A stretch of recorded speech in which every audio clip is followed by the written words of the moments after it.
Este es el podcast La Sacó del Estadio.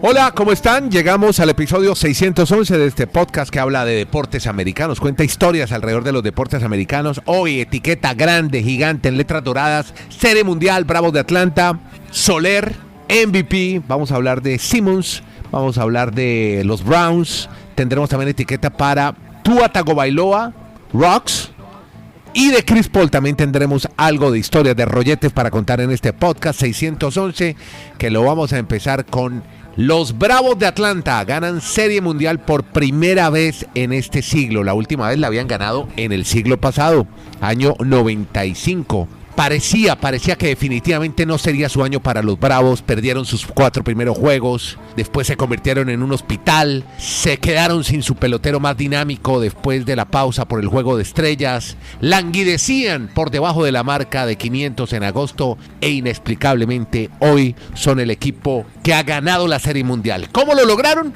Pues Garay nos tiene historias sobre los Bravos de Atlanta en Bristol, Connecticut. ¿Cómo ha recibido este triunfo en sexto juego? No llegamos al séptimo y visitando. ¿Y de qué forma? A palo limpio.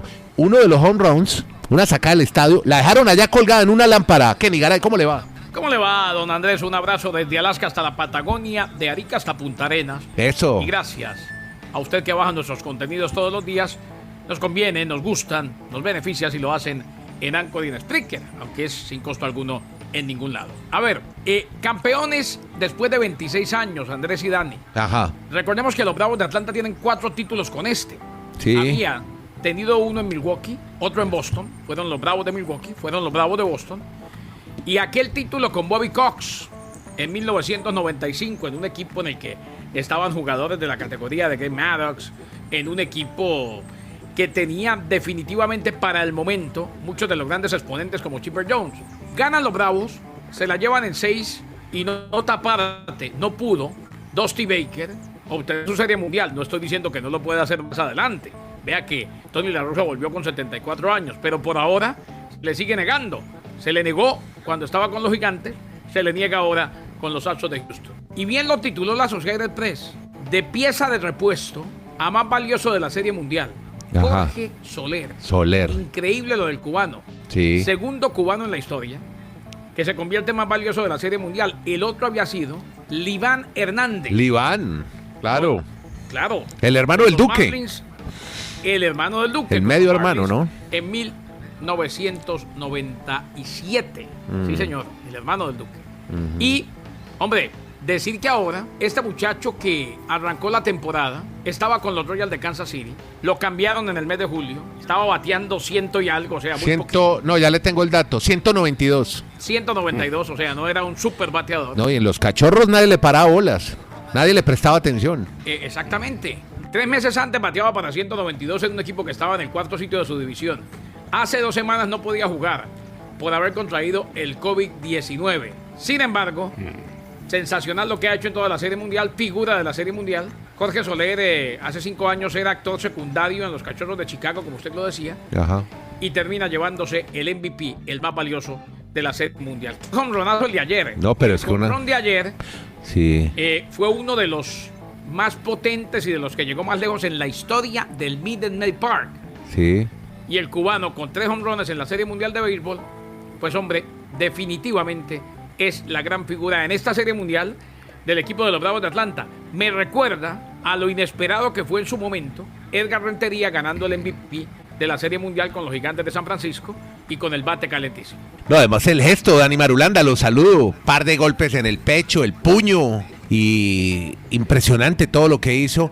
El tipo, además primer turno al bate, ¿no? Y la pelota iba a 93 millas por hora. Qué locura ese batazo, esa sacada del estadio. Dani Marulanda, ¿cómo vio esta Serie Mundial de Béisbol, este triunfo de los Bravos de Atlanta? ¿Qué tal, Andrés y Kenneth? Pues yo creo que ustedes lo han dicho ya todo, muy bien reseñado, muy bien contada la historia de todo lo que se vivió con los Bravos. Yo simplemente acoto, es una historia de película. O sea, el béisbol permite que por la dinámica de este juego estas historias se den. Todo lo que ustedes acaban de reseñar. Simplemente les menciono que los Bravos, de los 10 equipos que este año vimos en la postemporada, fue el que llegó con menos victorias. O sea, un equipo que tuvo 73 derrotas en la temporada y hoy está celebrando un título de la Serie Mundial en cuanto al béisbol después de 26 años. Yo simplemente creo es con eso ya tener el colofón de esta historia que ha generado los Bravos de Atlanta con todo lo que ustedes han reseñado y darle a entender a los oyentes que el béisbol es tan fascinante que permite estas historias, no todos los años, pero sí de cuando en cuando, y que muchos fanáticos puedan celebrar, aunque no esperen nada en una temporada como lo que vivieron los Bravos antes. Si en algún momento, o en algún deporte mejor, se puede dar esto en algún momento, como dice Dani, es en el béisbol. En el béisbol, bateador de grandes ligas, pese a que venga en un slump, pese a que sea utility, marca la diferencia. Puede despertar. Y puede despertar. Y un pitcher, o sea, cualquier pitcher de grandes ligas, así no sea de los mejores, de pronto tiene una buena apertura y termina aguándole la fiesta a todo el mundo. Decir, Andrés, simplemente como dato, el batazo fue de 446 pies. Sí, eso quedó de arriba, ¿no? La pizarra. Una lámpara. Claro, porque pasó por encima de la vía del tren. Sí. Está colocada a 90 pies sobre la verja del jardín izquierdo. Reiteramos, uno de los más largos en la historia del Minute Maid Park. Y Andrés, venga, también recordemos que debe haber varios millonarios, o al menos mucha gente con dinero hoy por los Bravos de Atlanta, pero no solo los que apostaron en la Serie Mundial, los que hayan tenido la osadía desde el mes de marzo o abril cuando arrancó la temporada de apostar por los Bravos, porque es que esto es ilógico que este equipo, con todo lo que ustedes nos han reseñado, haya llegado a ganar la Serie Mundial. Sí. Incluso en nóminas, a mí que me gusta tanto analizar el tema de los costos, no está entre las 10 nóminas más costosas de Grandes Ligas. Y hoy festejan su título. Varios detalles, me llamó la atención Swanson, no sé si recuerdan el shortstop de pelo largo, que le fue muy mal en el último partido en Atlanta, cometió 2 errores a la defensiva, pero tremendos, casi que le entregó el partido él solo la defensiva a los Astros. La actitud, la energía que irradia ese muchacho en el dugout. Sí. Ustedes veían cada buena jugada como la celebraba. Yo creo que eso le generó mucha buena empatía a todos sus compañeros. Bueno, y que ayer saca también la saca del estadio en el séptimo inning. Y hay cosas que no se nos pueden olvidar. Ajá. Sin Ronald Acuña Jr., sin Mike Soroka el abridor, sin Marcelo Osuna por un episodio extraterreno. Y ojo, en la fecha límite de cambios, además de Soler, Atlanta, que tuvo récord de 44-45 en la primera mitad, agregó a Joe Peterson, vino de los Cachorros, a Adam Duvall, de los Marlins. ¿Y sabe a quién más? ¿A quién? A Eddie Rosario, el boricua, que fue fundamental. Rosario, uno de los indios de Cleveland, que tremendo. el año que viene serán los guardianes. El puertorriqueño, el boricua. Esa historia de los Bravos va para una serie. Sí, exacto. No otra de Netflix. Por todo lo que vieron, sí. Otro 30x30. A nosotros que nos gusta contar los rolletes, esas historias que generan. Eso, los rolletes. Óigame, y un detalle personal, Garay, es que ya me llama la atención. ¿Se acuerda que se lo comenté con Vladi Guerrero? El tipo que fue el MVP del All-Star Game. No habla inglés. Soler veo que desertó de Cuba 2011. Lleva 10 años en Estados Unidos, 9 en Cachorros. Estuvo en Kansas City. Y el tipo ayer con traductor. O sea, los tipos es que no les gusta hablar en público, en inglés. Hay muchos, no. Hay muchos que saben y no les gusta hablar en público. Pero hay muchos que no hacen mucho esfuerzo para aprender inglés. Ojo, le pasa a algunos latinoamericanos, no a todos. Hay quienes lo aprenden, se aplican y terminan hablándolo de una u otra forma. O también hay otros que lo terminan hablando muy bien. Pero le pasa mucho a algunos latinoamericanos lo que le pasa a los asiáticos. Son pocos los asiáticos que uno ve dando declaraciones en inglés. Todo es con traductor. Muchos viven en colonias dentro de su propia cultura, en ciudades de los Estados Unidos, y o no sé si lo consideran o no necesario, pero simplemente no lo aprenden. No, es que además en la traducción se pierde mucho de la emoción con la que él relata. Por ejemplo, el relato que contó ayer de cómo primer turno al bate y cómo la saca, la detalló muy bien. La traducción no quedó también traducida, entonces pues se pierde esa emoción en el relato de lo que quería contar Soler, ¿no? Bueno, ahora sí, Garay, prepárese. ¿Ya está listo? ¿Ya se sirvió el café? Porque es que viene Dani Marulanda con su novelón NFL. Oiga, jamás había estado tan expectante a lo que va a decir Marulanda. Sí. Porque es que ayer lo seguí todo el día y al final me encontré. Sí. Vi ante mis ojos a un Dani Marulanda con una pose súper sexy y una pelota de fútbol americano. Muy OnlyFans. Qué bien se veía. Vamos a... Yo creo que la monetizada del podcast está en OnlyFans ahora. Bueno, pero Tua Rocks, contanos qué es ese novelón que nos tenés hacia la expectativa con los pelos de punta, hombre. ¿Qué es lo que está pasando?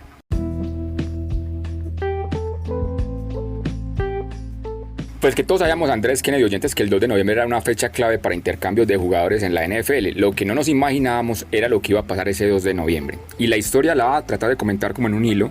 Dale. Y le voy a poner el título de 2 de noviembre, 2 amigos, 2 destinos, 12 horas de tragedia y esperanza. Ya. Uy. 2 amigos se conocieron por un deporte, nacidos a miles de kilómetros de distancia. Uno en Hawái, con una familia de ascendencia samoana, llamado Tuaniga Manuolepola Tagovailoa. Muy ¿correcto? bien. Perfecto. Y el otro nacido en los suburbios de Montgomery, una ciudad en el estado de Alabama de familia de raza negra, llamado Henry Ruggs III. Correcto.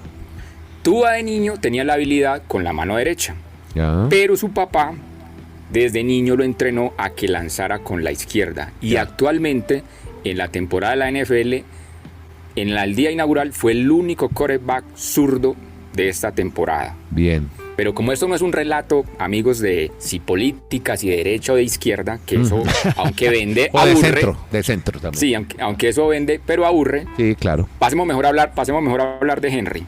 Sí. Un joven con una rapidez endemoniada. Él practicó varios deportes, entre ellos el baloncesto, pero aquí tuvo un momento trágico en su vida.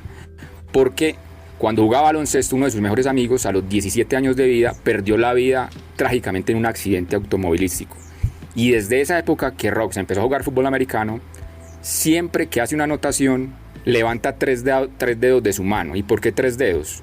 Porque su amigo jugaba con el número 3 en el baloncesto cuando eran compañeros en su adolescencia. Entonces, en homenaje a él, siempre hace esa referencia. Bien. Bueno, tanto Tua como Henry fueron desarrollando toda su actividad en el bachillerato, o lo que es el high school en Estados Unidos, y con tanta habilidad fueron seleccionados para ir a Alabama. Alabama, para los amigos, nuestros oyentes, Sí. para que lo comprendan un poco más, en términos de fútbol es como si a usted le aparece una oportunidad de ir a jugar al Real Madrid. Correcto. Hablando en el equivalente Colegial. del fútbol americano universitario, pues, o a una organización de ese tipo. Sí. Los dos llegan allá en el 2017, se conocen allí, empiezan a hacer sus primeras migas, su primera amistad, son campeones nacionales en Alabama. Y con el paso del tiempo al 2020 se sabía que por el talento de ambos iban a ser seleccionados en el draft, incluso en primera ronda. Muy bien. Tua ya lo hemos reseñado, queda seleccionado en el lugar número 5 para ir a Miami y Ruggs en el número 12 para ir a Las Vegas. Comienza su temporada 2020, Tua con unos números interesantes, al punto que muchos fans decían, por fin ha llegado un salvador.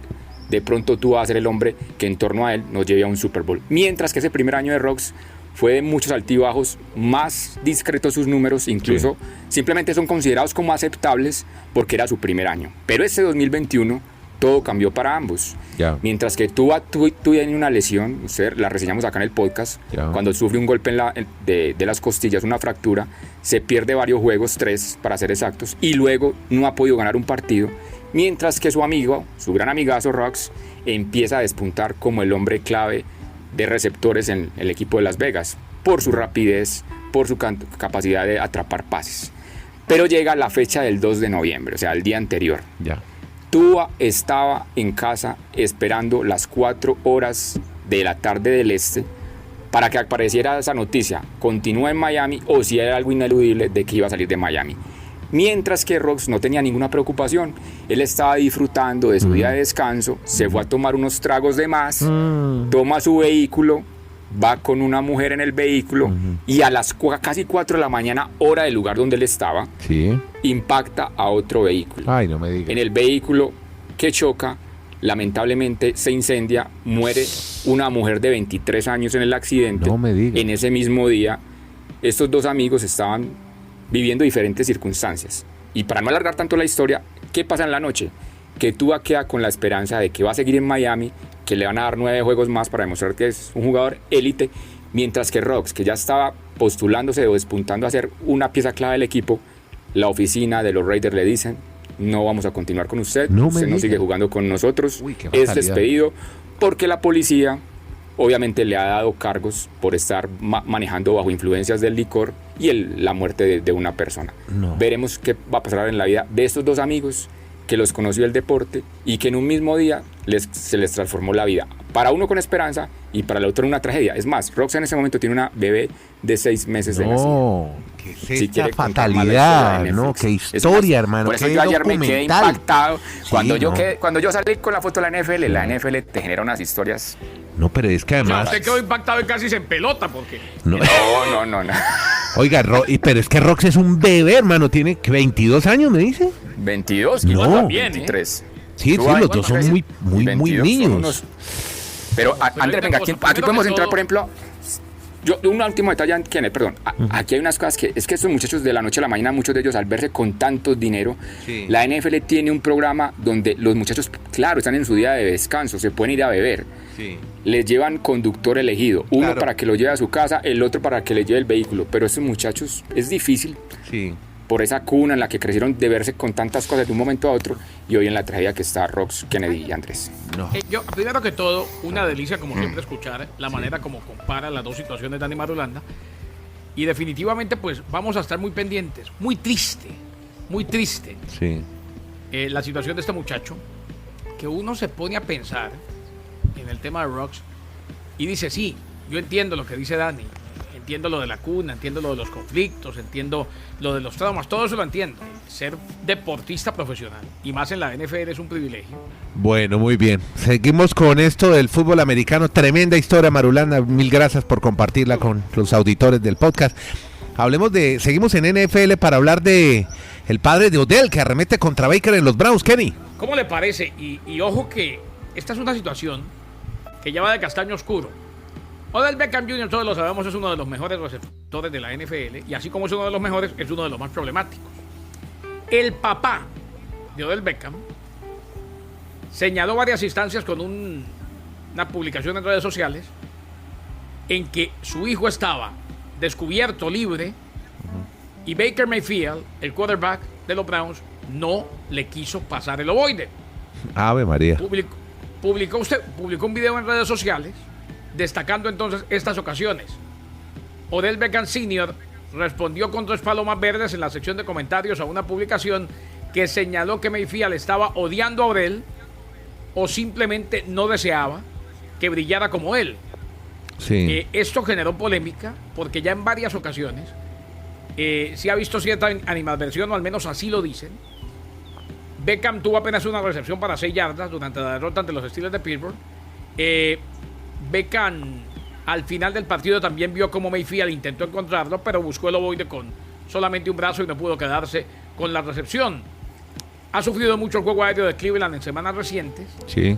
Y ojo, el padre de Beckham no es el único que ha estado comentando sobre el receptor abierto. Uno de los que publicó algo fue LeBron James, de Ohio. Él tiene a su equipo y sigue a los Browns de Cleveland de toda la vida. Dijo, Odell Beckham Jr., OBJ, va a mostrar de nuevo por qué es especial.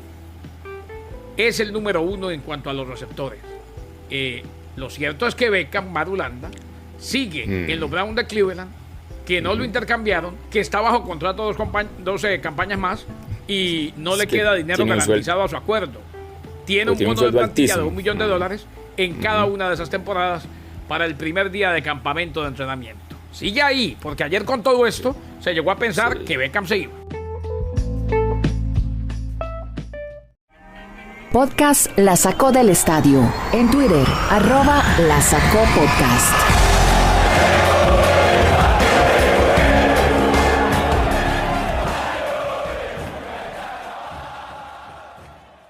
Bueno, y por otro lado, hablemos de CP3. Básicamente para reseñar eso, Andrés, ayer se convirtió en el tercer jugador en la historia con más asistencias de la NBA.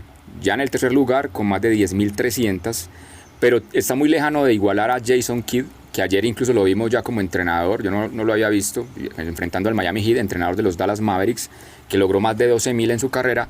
Y ante el líder histórico, que yo no sé si alguien, Kenneth, Andrés, llegará alguna vez a esa cifra, más de 15.000 asistencias tuvo en la NBA el gran John Stockton, el base armador de los Jazz de Utah. Pero bueno, CP3, Chris Paul, ya es tercero en esa estadística en la NBA. Y seguimos para hablar ahora de Simmons, la estrella de los Sixers, que quiere que le revisen la espalda, pero no la cabeza. Que ya sí es estrella, porque es un gran jugador, aunque Sí. nunca se preocupó por Ben mejorar. Simmons. Ajá. Ben Simmons. Una estrella australiana en la NBA. Es una estrella australiana y pintaba mucho mejor de lo que lo ha hecho. Pero los 76ers de Filadelfia ya no saben qué hacer con él. Ajá. Ben Simmons ha estado trabajando con los médicos del equipo para tratar la espalda, pero no se ha reunido con los médicos para hablar sobre su preparación mental. Simmons, eso sí, sí ha trabajado con profesionales de salud mental a través de la Asociación Nacional de Jugadores de Baloncesto desde el verano. Aún tiene que proporcionar detalles de esas reuniones al equipo y no lo ha hecho. De manera regular en las instalaciones de práctica en Camden, New Jersey, Simmons se ha comprometido con sus compañeros de equipo y miembros del cuerpo técnico en escenarios como ejercicios 1 a 1, pero no ha avanzado para reunirse con las actividades del equipo completo y no está claro cuándo o si lo hará. O sea, solamente hace ciertos ejercicios con el equipo, no se integra a las actividades de grupo y no quiere que lo ayuden a mejorar en lo mental, pese a que con doctores de la Asociación de Jugadores sí se venía tratando. Tampoco quiere contarle a los doctores del equipo cómo iba el caso o cómo iba el tratamiento con los doctores de la Asociación de Jugadores. Es un rebelde sin causa y al que muchas veces o al que mucho tiempo quisieron todos, hoy parece que no lo quiere nadie. Oiga, les recomiendo una serie que se llama de Netflix, en Luis Miguel, la historia de Luis Miguel. Hay un momento en que aparece un productor buscando rehacer la vida del cantante mexicano y hay un famoso boxeador, pero eso les hablo mañana porque ya no tenemos tiempo, un famoso boxeador que mete plata y ayuda para que se produzca la serie de Luis Miguel. Mañana les cuento quién es el boxeador, si no investigan hoy en Google. Muchas gracias a todos, que la pasen bien. Este fue el podcast La Sacó del Estadio con Kenneth Garay, Dani Marulanda y Andrés Nieto. Desde Chile, Colombia y Estados Unidos originamos este podcast streaming. Contamos historias sobre deportes americanos. Muchas gracias.